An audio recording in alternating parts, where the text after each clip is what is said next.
천국으로 오도록 하는 것입니다. 이 일 때문에 아버지의 시간을 주셔서 인생 속에 지금 기회를 주시는 것입니다. 사단은 계속 끌고 가려고 해서 했지만 하나님께서 급속하게 천사를 파견시켜 주셔서 보호해 주신 겁니다. 어떻게 해서라도 올바르게 세워서 천국 가야 되기 때문이에요. 이 일 때문에 아버지 시간을 주셔서 인생 속에 지금 기회를 주시는 것입니다. 여러분, 부모님에게 효도하는 최고의 선물은 바로 구원의 축복입니다. 부모님이 나로 인하여서 복음화 되어져 천국에 들어갈 수 있고 자녀들이 나로 인하여 생명길로 들어올 수 있다면 이것보다 세상에서 가장 큰 축복은 없다는 것입니다. 이러한 인생이 성공된 자예요. 후손들에게 축복을 유산으로 남기고 떠날 수 있는 자입니다. 오늘 베드로는 주님 손에 붙들리기 전에는 고기를 잡는 어부였어요. 그러나 주님을 만나 그물을 던지고 주님을 따라 나선 것이에요. 그런 그에게 네가 나를 사랑하느냐고 물으십니다. 네가 나를 정말 사랑한다면 내 양을 먹이고 내 양을 치라는 거예요. 이 세상에 살아가는 동안 주님을 따라가는 자들 모두에게는 아버지가 주신 숙제가 있다는 것을 알아야 합니다. 여러분, 이 숙제는요, 풀 수도 있고 풀지 못할 수도 있는데 숙제를 풀게 되면 어떻게 되죠? 학교를 가면 우등생이 되는 거예요. 숙제를 계속 풀어나가기 시작하면은 우등생이 되어지는 겁니다. 그러나 숙제를 풀지 못하면 늘 고개를 숙이고 부끄러워 다녀야 되는 거예요. 하나님이 우리 속에 들어온 그날부터 우리 속에 숙제가 있어요. 숙제. 풀어야 될 숙제가 있습니다. 악하고 게으른 자는 이 숙제를 풀지 못하고 끌려갑니다. 그래서 이 세상에 살아가는 동안 우리가 주님을 따라가고 있다면 아버지가 나에게 주신 숙제가 있다는 것을 알아야 합니다.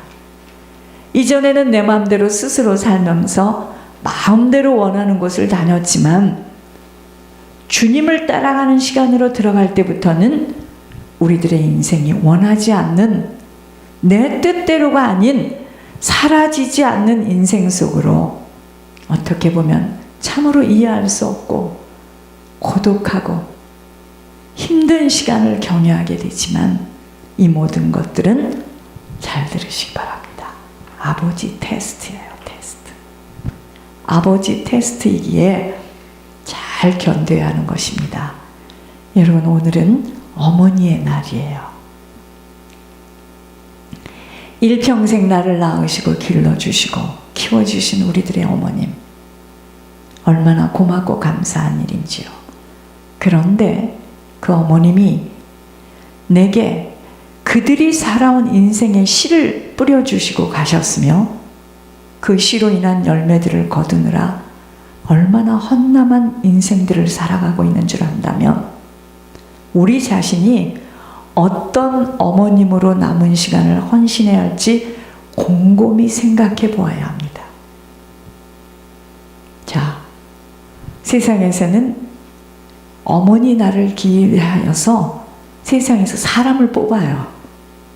효부상, 장한 어머니상을 뽑습니다. 여러분, 하나님 나라에서 최고의 어머니는 예수 그리스도를 따라가는 자입니다. 어머니의 잘못된 성품과 성격, 그들의 죄악으로 지금 우리 속에 혈과 피, 오장 육부 속에 악령들이 세포마다 침투하여 얼마나 고통을 겪고 있는 줄을 안다면 여러분, 사람이 죽었다고 끝나는 게 아니에요. 죽어있는 자와도 우리가 지금 묶여 있어서 이 고통을 겪고 있는 겁니다. 얼마나 고통을 겪고 있는 줄을 안다면 어떤 어머니로 살아가야 할지를 깊이 고민해야 합니다. 해마다 이날이 오면 온 세상이 카네이션으로 물들고 어머니를 찾아가며 선물들을 나누는데 그 어머니가 지금 어디를 가야 하는 줄을 안다면 어머님을 위한 육신의 선물만이 아닌 하늘 아버지에게 회개 예물을 올리는 자가 최고의 축복을 얻은 자로 세상에 줄 수 없는 비밀을 가진 자입니다. 그러나 어머니가 죄의 문제를 안고 생명을 얻지 못한 상태에서 땅에서는 엄청난 효도를 받았지만 내세의 고향이 천국으로 준비되어지지 못했다면 그 자녀들은 지금 불효를 하고 있는 것이 됩니다. 자녀가 눈이 멀어 그저 육신의 것들은 잘도 준비시켜주지만 영의 양식만은 먹질 못하고 죄악 가운데서 살도록 둔다면 그 자녀들은 지금 소경이요 귀머거리가 되어서 어머니도 자신들도 어디를 향하여 살고 있는 줄을 모르게 되어지므로 그의 인생은 허공을 치는 인생으로 살아가고 있는 겁니다. 왜 그 많은 365일 중에 꼭 한 날만 어머니를 기억해야 합니까? 아니에요. 365일 내내 우리는 어머니를 생각하는데 그 어머니도 어찌할 수 없어 30명의 조상이 뿌려놓은 것을 거두는 인생으로 그렇게 살아왔던 그 인생을 우리 대해서 이것이 끊어지도록 죽도록 몸부림을 치면서 중보 회개자로 서야 되는 겁니다. 주님을 따라가려면 내 원하는 대로 살아갈 수 없는 과정의 시간을 통과해야 합니다. 테스트로 통하여서 흉악한 악마들을 초토화시켜 주시는 시간을 잘 통과해야 하는 것입니다. 아버지는 축복을 쏟아부어 주시려 하나 사단의 비속거리들을 계산해야 하는 시간이 반드시 통과되어져야 하기 때문에 조심조심 살도록 권면하는 것입니다. 함부로 말과 행동을 해서도 아니됨과 불신앙의 요소들은 그 어느 것도 뿌려서는 아니 되는 것입니다. 가문에 흐르는 영적 유산이 있음을 잊지 않아야 함이 사단의 영적 뿌리가 잘려지지 못하면 이유 없이 당하게 되어지기 때문입니다. 주님을 따라가려면 아버지의 양을 먹이는 일에 드려지는 걸음에 모든 것이 드려져야 합니다. 이게 무슨 말이냐면요. 중보 회개자의 인생을 살아야 된다 이 말입니다. 아버지는 영혼들이 천국에 올라오는 일 때문에 이 땅에 오신 분이세요. 죽으시고 세 번째 제자들에게 나타나 주님의 사랑에 대하여 직접 질문을 하신 것처럼 이 한 주간에 우리들 각자에게 주님은 물으시고 계세요. 네가 정말 나를 사랑하느냐? 네가 정말 나를 사랑하느냐? 네가 모든 무엇들보다 나 예수를 사랑하는가? 네가 모든 무엇들보다 그게 중요합니다. 나 예수를 1순위로 사랑하고 있는가? 라고 물으시고 계십니다. 사랑한다면 아버지가 원하시고 기뻐하시는 뜻을 따라 살아야 합니다. 자, 아버지를 사랑한다면 아버지가 무엇을 원하시고 무엇을 기뻐하시는 줄을 그 뜻을 살아, 그 뜻을 행하고 살아야 아버지를 사랑하는 거 아니겠습니까? 저는 지금 목회를 하고 있기 때문에가 아니고 아버지께서 저에게 하신 말씀이 있습니다. 네가 나를 섬기듯이 그 종을 잘 보호해주고 보살펴달라. 그 한마디에 저는 끝났습니다. 그분이 어떤 모습으로 나오든 어떤 실수를 하든 어떤 행패를 부리든 상관없어요. 행패를 부린 적도 없지만 아버지께서 하신 말씀이 중요한 겁니다. 세상은 저 사람 인품이 그렇기 때문에 저 사람 성격이 그렇기 때문에, 저 사람이 저렇게 나오기 때문에. 그거 그렇지 않아요. 전 아버지가 저에게 하신 말씀을 언약으로 붙든 겁니다. 제가 바짝 엎드려 제 등을 밟고 마음껏 사역하기를 원하는 겁니다. 그분의 인품, 인격 상관없어요. 아버지의 언약이 뭐냐는 거죠. 아버지의, 왜냐? 저 주님 사랑하거든요. 주님의 그 은혜 앞에 눈물이 나거든요. 아버지 마음을 시원케 해드리고 싶은 거예요. 그거 외에는 없습니다. 이것이 바로 주님을 따라 사는 걸음입니다. 아버지를 따라 사는 걸음에는 순종이라는 무거운 숙제가 항상 따른다는 것을 잊지 않아야 합니다. 그렇기에 순종하는지 아니하는지를 테스트라는 것으로 항상 달아보시고, 그럼에도 불구하고 이 길을 걷겠는가? 라고 물으시고 계십니다. 그럼에도 불구하고 이 생명길을 걷겠는가? 아버지를 따라가는 걸음에는 오직 희생과 헌신과 충성만이 따르기에 사람의 힘으로는 지속하여 따를 수 없어요. 그래서 아버지가 주시는 힘을 지속적으로 부어받아야 합니다. 사람들이 교회를 다니고 성경을 배워 알고 깨닫는 것으로 주님을 따라가고 있다고 생각하면 큰 오산입니다.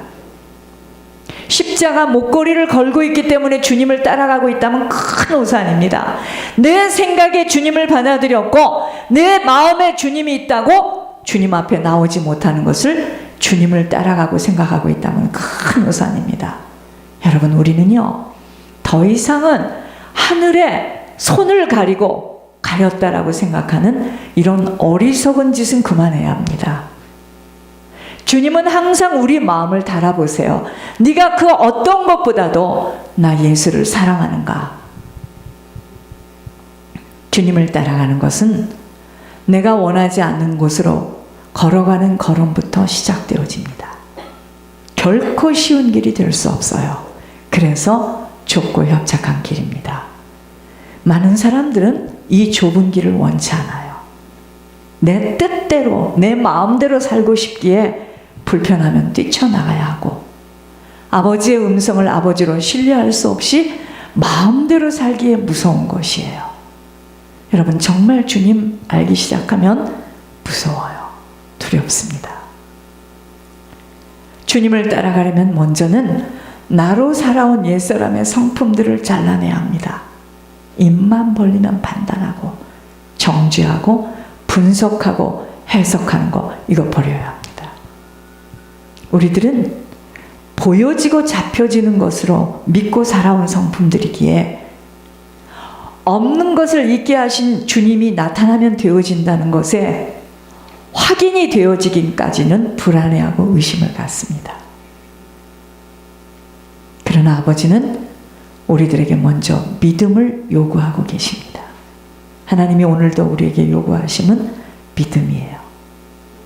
여러분, 저희들이 천국 가는 건 믿음으로 가는 겁니다. 믿음이 없이는 주님을 기쁘시게 할 수 없나니 오늘도 이곳에 주님 좌정하심과 주님을 찾는 자들에게 상 주시는 이심을 믿어야 할지니라. 결국은 믿음이에요. 믿음이 없이는 주님을 기뻐할 수 없고, 그 믿음으로 아버지는 일하시기에 믿음의 발자국을 내밀 때 믿음의 일들이 나타나는 아버지 일하심을 보게 하신다는 것입니다. 여러분, 믿음이 없는데 어떻게 우리가 우리의 보화를 내놓습니까? 못 내놓습니다. 믿음이 없는데. 그거 없으면 죽는데요. 그분은 지금 자기가 믿고 있는 그 보화를 믿는 겁니다. 하나님 믿는 거 아니에요. 절대로 하나님 믿는 거 아닙니다. 목회를 하고 있기 때문에 믿고 있는 게 아닙니다. 그 목회자 속에 보화가 뭐냐 이거죠. 그건 내놓게 되어 있습니다. 믿지 않습니다. 저희들은 확인되어지면 움직이죠. 알려드릴게요. 조상의 가문으로부터 내려온 어마어마한 죄악의 영향들이 떠나지 못합니다. 그렇게 될 때. 작은 겨자씨만한 믿음만 보여도 그 믿음으로 기적의 일들이 일어난다는 표현이 산이 옮겨지는 역사입니다. 산이 어떻게 옮겨집니까? 불가능한 일들이 가능케 되어진다는 표현이에요. 따라서 주님을 지속하여 따라갈 수 없는 상황은 믿음 부재 때문입니다. 믿음이 없어요. 지금요, 하나님이 쓰시는 것은 그릇인데, 그릇 따라인데, 이 그릇의 사이즈가 믿음의 사이즈인 줄 믿으시기 바랍니다. 여러분, 이야기 안 들으셨어요? 어떤 교회에서 내일은 모두가 소풍을 가는 날입니다. 모두가 소풍을 가는 날입니다. 그런데 기상대에서 뭐라 하느냐면 내일은 비가 옵니다. 하나님이 말씀하신 내일은 소풍을 갑니다. 하나님께서 우리 전 교우가 하나님이 만드신 대자연 속에 하나님을 찬양하게 된다고 그걸 믿었던 주일학교 아이들은요, 그냥 오고 어른들은 우산을 갖고 왔습니다. 기상대에서 내일 비가 온다고 하였기 때문에. 여러분, 이겁니다. 주일학교 아이들은 하나님이 목사님을 통해서 하신 말씀을 언약으로 붙들었고, 어른들은 기상대의 말을 붙잡은 겁니다. 이거예요. 오늘 지금 왜 우리들의 인생이 어려운 줄 아십니까? 돈이라고 생각하십니까? 건강이라고 생각하십니까? 하나님 안 믿습니다. 절대로 안 믿습니다. 그렇기 때문에 내 것을 움켜줘야 되고, 아버지의 것, 분명히 하나님께서는 돌아와라, 나에게로 돌아와라. 너희들이 11조와 헌물을 도둑질했구나. 돌아와. 안 냅니다. 자, 돈 얘기하는 겁니까, 제가? 하나님이 이 세상의 모든 만물을 가지고 계시는데 가난하고 어려운 우리들에게 돈 내놔서 돈 가지고 우리를 괴롭히는 분입니까? 아닙니다. 돌아오라는 겁니다. 네가 믿고 있던 그 물질, 너는 물질이 이제까지 너의 신이었다는 겁니다. 그래서 네 배가 신이 되어, 여러분, 나중에요, 다 없어집니다. 그거 다 없어지게 되어 있습니다. 이렇게 나가고 저렇게 나가고 다 물질이 새 나갑니다. 왠지 아세요? 도적의 영이 망대를 들고 와서 싹 쓸어갑니다. 안 됩니다. 안 사라집니다. 그렇게 이야기를 해줘도 물질만큼은 꽉 쥐고, 그 사람은 물질이 하나님입니다. 여러분, 말씀은 검이에요. 여러분 심령에 이 말씀이 꽂혀야 됩니다. 그래서 예수님을 따라가는 길은 보화를, 내가 보화라고 여기는 그거, 자녀가 보화잖아요. 여러분들은, 여러분 자신이 보화잖아요. 그래서 말세가 되면 돈을 사랑하고 자기를 사랑하고 쉽게 배반하고,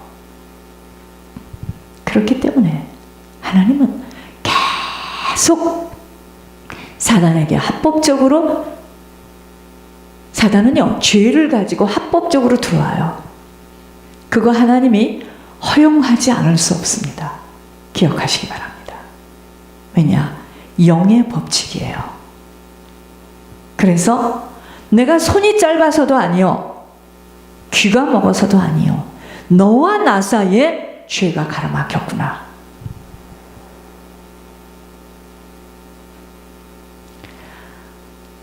물질은 하나님께로 돌아가는 도구입니다.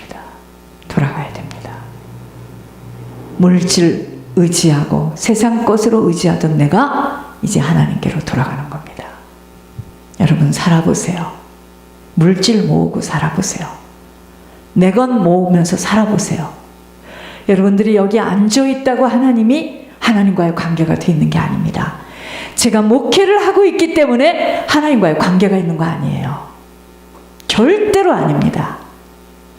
목회를 하고 있기 때문에 아버지와의 관계 속에서 더 더 많은 것을 요구하고 이 죄 때문에 사단은 더 많이 공격을 하는 것을 아셔야 돼요. 얼마든지 흉내내고 얼마든지 말을 가지고 기기묘묘하게 표현할 수 있지만 물질 문제에서 하나님하고 도둑질을 하고 있다. 사단이 딱 그의 인생을 붙잡고 있을 텐데요. 이렇게 말씀을 전해주는 이것이 여러분들에게 복입니다. 그래서 나갈 물질은 나가야 돼요. 도둑질한 거기 때문에 나가야 됩니다. 그게 하늘의 법칙이에요. 잘못된 만남 속에서, 사단과의 만남 속에서 잘못된 것은 치워져야 됩니다. 여러분, 주님을 지속하여 따라갈 수 없는 상황이 뭐다라고요? 믿음 부재 때문입니다. 믿음이 없이는 믿음의 테스트를 통과할 수도 없을 뿐 아니라 믿음의 나라 천국 어렵습니다. 유혹하는 사단에게 끌려가 보여지는 육신의 소욕대로 구습을 따르며 살 수밖에 없기 때문이에요. 그러나 아버지를 따라가려면 잠시 받는 환난에 경한 것이, 우리가 지금 겪고 있는 이 환난이라는 것은 가벼운 것입니다. 앞으로 이 환난을 통과할 때 지극히 크고 영원한 영광에 중한 것, 천국을 소유하게 되어지니 우리들이 주목해야 할 것은 보이는 환경이 아니에요. 사람 아닙니다. 보이지 않는 하나님 나라에 집중해야 하는 것입니다. 지금 사방으로 우겨싸움을 당하여도 쌓이지 아니합니다. 답답한 일을 당하여도 낙심할 이유 없어요. 계속 우리가 이 길을 걷는 것 때문에 형제들에게, 친척들에게, 자녀에게 핍박을 받아도 하나님께는 버림받지 않아요. 거꾸로 져서 죽을 것만 같지만 망하지 않아요. 왠지 아세요? 그런 과정은 지금 예수의 죽음을 내 몸에서 지금